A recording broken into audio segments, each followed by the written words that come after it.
1968 or 1969, What? Who did you go with? we went on a fishing hunting trip out to Flaming Gorge. John Barnard, who was our extension dairy specialist, had a boat, and we met some of the extension people and the state agricultural inspector for the Uinta Basin. We took our fishing poles and our hunting rifles, and we launched the boat out on Flaming Gorge, and we went steaming down into the Royal Gorge, and all of a sudden they said, there's a deer right over there on the edge of the water. They cut the motor and we coasted to a stop, and one of the guys had a rifle with a scope, and he put the scope on the deer, went bang, and the deer dropped right at the edge of the water. His feet were wet. He had been getting a drink of water. It was a nice 3-point buck.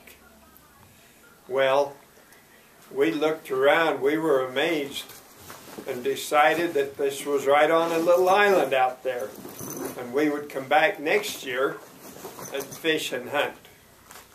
And so the next year came, and we went out there toward the end of the first week of the deer hunt, and we rented a cabin and had good food, and then early in the morning, about daylight, we reached the boat dock, put the boat in the water, got our fishing poles and our hunting equipment in the boats, and we had been fishing the night before, and my pole was all rigged up and ready to fish, much like the way we were fishing, Tyler, this last week. Well, we got out there on the water and headed back to that spot where we got the buck the year before. And out in the river ahead of us, it looked like there were geese floating in the water. And as we got a little closer, it turned out that we had intercepted a herd of 6 deer. We needed 4 to fill all of our licenses. Well, we cut the motor and everybody sat still and then started to shoot. And a little 2-point buck took off and headed across away from the rest of the gang. And I turned to my friend John Barnard and I said, John, are you a good quarter horse in this boat? He looked at me kind of amazed at a dumb question like that and said, what do you mean? I said, well, there's no use of shooting that deer. Why don't I get up on the bow of the boat and use the boat rope, and you put me up close to the deer and I'll lasso it and we won't have to shoot it. Well, he thought that was a fun idea. So I climbed over the windshield and got up there on my belly. It wasn't a nice modern boat like we were in yesterday. And 2 or 3 times it was cold.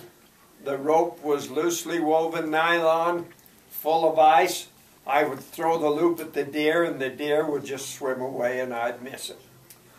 Well, they weren't thinking much of my cowboy skills, and John said, you're no good as a cowboy, I'm going to run him down. And that time he headed right for the deer, and as we went by, I put the rope over the deer's horns. And then, just that quick, he was out at the end of the rope and I was hanging on to it, pulling him along, and they cut the motor, and I pulled the deer hand over hand, and when he got down here to the boat, I reached down and took a hold of his horns and turned him around like that, because I didn't want those front legs coming up, hitting me in the face. And you should have seen the expression in that deer's eyes. He couldn't imagine what in the world was going on, and I wasn't sure either, because I'd never been there before. But I pulled him part way up out of the water and hooked his antlers over the edge of the boat. And then I looked back at the guys and I said, what do we do now? And Lloyd Smith, who was the Duchesne County agent, spoke up and said, "We don't know, we've never been here before." Well, I said, "One of you've got to climb over here and come and cut his throat." You have to cut the throat of animals and get the blood out of them so that they will cure and be good meat. Even in Norway, they do it that way, right? Well, he got up. Leland Wright was the guy's name. He was the ag inspector, and he crawled over the windshield and straddled me and started to cut the deer's throat, and that hind leg came up and just took that knife out of his hand, and it went sailing through the air 20 feet away from the boat, kerplunk into the water. Well, Leland Wright had grown up in Duchesne County. I guess they had had venison any time of the year they needed it. And he said, "Shucks, I'd rather have that knife than all the deer in the mountains." Well, he wasn't going to have that knife anymore. It was gone. But he was sitting on my knife that I had in a scabbard that I had bought in Sweden. Swedish steel, svenska stål. That's pretty good quality knife. And he pulled it out and finished cutting the deer's throat, put the knife back in the scabbard, climbed back in the boat, and then we very slowly chugged over to this little island. It wasn't exactly a small island. It might have been a couple of 3 blocks in size. And I was equipped with my hip boots on because we went prepared to fish and hunt. And we had 3 deer floating in the water, and I had this 2-point buck in my hands. And we got up to the beach. I got off of the bow of the boat, dragged the deer up on the bank, and I went back and pulled the boat up on the bank so the guys could get off. And I looked out, and the water was kind of pink around those deer that were bleeding. And the fish were excited with that fresh blood in the water, and they were just swimming around and making little ripples. And I said, "Hand me my fishing pole, guys." And it was all ready to cast. They gave me the pole, I cast it out and reeled in. I didn't get one. I cast it out a second time, a little better, closer to the deer. Started to reel it in, boom! I had a fish on. And that day I caught 68 fish, and they were all about that long. Beautiful. Well, we couldn't take them all home. It reached the point where after we had our limits, we caught and turned them loose until we got tired. And then of course we had to dress out the deer, and all we could find for shade was tumbleweeds. So we piled a few tumbleweeds on top of the deer. But it was about noontime, and we decided we'd had all the fun we could handle for one day. We had to go back home and break camp and eat a meal and then drive home. And so there were 5 men. We had 4 deer and the hunting and fishing equipment for 5 men. And 5 limits of fish, and I think we could get 10 fish per person at that time. So that was about 50 of those fish that size. Oh, we had a great time. But when we got all loaded and in the boat, that old boat was sitting down in the water. And we went chugging out of the bay, and then we got to the open water where the wind was coming down from the north, and the waves were about that high. Whoosh! We didn't know if we were going to make it back or not. And Lloyd Smith said, "I think if we have to swim, we'd better get closer to land." So he edged the boat over closer to the side of the reservoir. And then when we went over one of those waves and came down, we came down on a rock that was submerged in the water.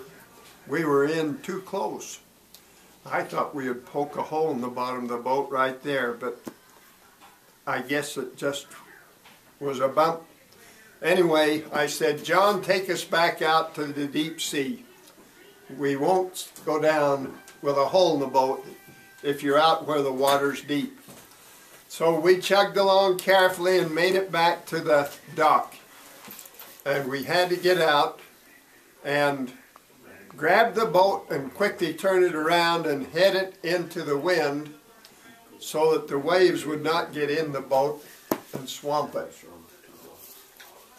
And John went up and got his truck and the boat trailer and backed it down. And while he was doing that, took 10 minutes or so, we were in water this deep. And it was like it was yesterday morning out there. How cold was it? Very cold. We didn't have any choice in the matter. Our deer were still tied on the boat. The rifles were in the boat. And he backed the boat in, and then when the waves were just right, we turned it around and pushed the boat on the trailer, and he pulled it out of the water. And guess what? Our hip boots were chock full of that icy water. So we had to lay down on the boat ramp, which is like this, with our heads downhill, our feet up, and the water ran out of the boats and down our backs and down into the lake again. And after we had emptied the water out of our boots, we got up and climbed in the truck, turned on the heater, and we made our way back to camp, where we had a wonderful fish dinner, and then we loaded up and headed for home. Well, many years later, I had an opportunity to visit with a friend who was the game warden. I didn't give him all the details of what had happened, but I said, is it legal to lasso a deer from a boat during the deer hunt when you have a tag to put on it? He said, no, but if you have a choice of being caught by the game warden or the deer, you're much better off getting caught by the game warden, because he said that deer will do you in. It's a good thing I had turned him around and headed him out so those legs wouldn't have come up over the edge of the boat and hit me in the head and maybe even knocked me out and off into the water. That's a true story, and I've never let it happen again. But it sure is fun to go fishing and hunting during the fishing and hunting season. And yesterday we had a 3-generation fishing trip out to Strawberry Reservoir. Dan and his boy Ty was 2 generations. I was the 3rd. Uncle Vaughn and Mark and me, that's 3 generations again. And then we had a cousin, my nephew, Mark Robinson. His mother is my sister. I used to take her sometimes on a date to the Beaver High School dances because the boys hadn't asked her for a date. And we would go and have a good time. But that's another story, and that's all I'm going to tell you. Okay, October 30th at 7:38.